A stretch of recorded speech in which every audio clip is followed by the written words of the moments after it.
Hey y'all, Rick Sky here, and several of y'all asked, what do you think about the Ring cameras versus the Google Nest cameras? Now, I've used Google Nest cameras for many years, and I've only used the Ring cameras for a little bit less than a year.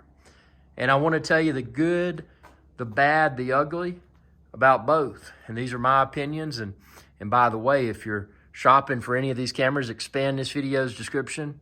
You can click the link there. So for starters, Ring has really knocked it out of the park with the solar. See, this is a solar panel. They've really knocked it out of the park with that because the solar keeps the battery topped off, and I don't have to deal with hiring an electrician. I'm not an electrician, so I'd have to hire somebody to run power and all of that. And I don't have to deal with pulling the batteries out and charging them because the sun takes care of that. It keeps the battery charged. The Ring cameras have done an outstanding job keeping themselves charged. Now, there was only one time when it got down into single digits. Single digit temperature in Fahrenheit can create problems with your batteries in your Ring equipment. So that's the only thing that happened. All that I did, when the weather warmed up, they corrected themselves. But if you needed to charge it up immediately, you could just simply pop the battery out the bottom, recharge it by way of USB, if it gets really cold like that. Another great feature about this particular Ring camera, this is the Ring Spotlight Cam, and again, you can find it linked within this video's description. But you can put up to 2 batteries in this camera model. I've never had the need, but if you live in a place that doesn't get a lot of sun, you may want to have the 2 batteries. Or if you're experiencing really cold weather for multiple days and you don't want to deal with having to take the battery out and charge it potentially, that could be nice having the extra battery. But video quality, audio quality, the Ring is not quite as good as the Nest cameras. That was one area where the Nest cameras really excelled, was the video quality. The Ring video quality is great. I have no problems with it.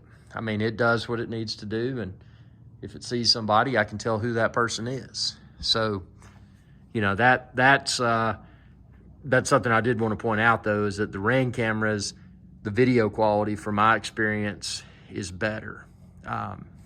Now, the app experience and all of that with Ring is greatly superior to the Google Nest.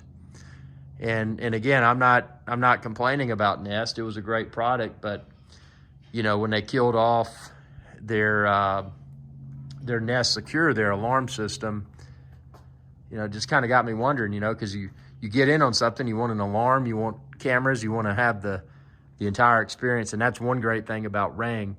And for that reason alone, it would be hard for me to recommend the Google Nest cameras, although they were great, after using Ring, and that's simply because there's so many Ring accessories, and Amazon owns Ring, and they're actively continuing to release new Ring accessories. So it's a growing ecosystem versus something that I don't get the warm and fuzzies. I mean, when Google discontinued the Nest Secure, the alarm system, makes you wonder, well, why would you want to get into that ecosystem if they might kill something else off? Not saying they would, but yeah, if you're getting the best camera today, I would definitely go with Ring.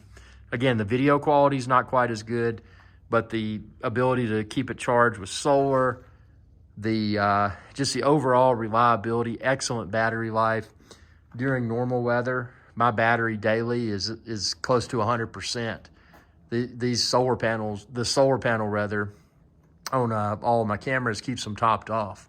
And they do sell a larger solar panel than the one I've got as well, but again, I don't need it. I mean, this small solar panel does the job. So yeah, I would highly steer you towards Ring. They're great cameras. The app is great. They've even got a web interface if you want to connect to it through your web browser, which is nice. So, yep, and the firmware updates, super effortless. And I've never had a camera lock up. So, that's good because a lot of your cameras are probably mounted in hard to reach places, and you don't want to have to get out a ladder and troubleshoot. That's no fun. So it's been a hassle-free experience. Again, the only thing that I did mention earlier, and I'll mention again, is the extremely cold single-digit weather. You know, that can hamper the battery life, but again, there's the workaround is just put you a second battery in there and you know, charge the other one if it's multiple days of cold weather. And again, all my cameras didn't do that. I've got a ton of cameras.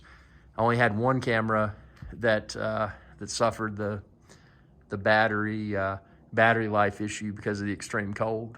But you know, after it warmed up, it's worked fine. So that's the only negative thing, and that's not negative. I mean, it's just an experience that occurred due to extremely cold weather, and you know, these things are great. Great question. Tell me what you think. Let me know if you have any other questions.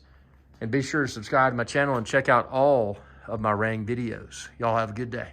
Hey y'all, iRig Sky here. I hope you enjoyed this video, and please be sure to subscribe to my channel, and when you do, ring that bell icon to be notified whenever I post another video. Thanks for your viewership, and y'all have a good day.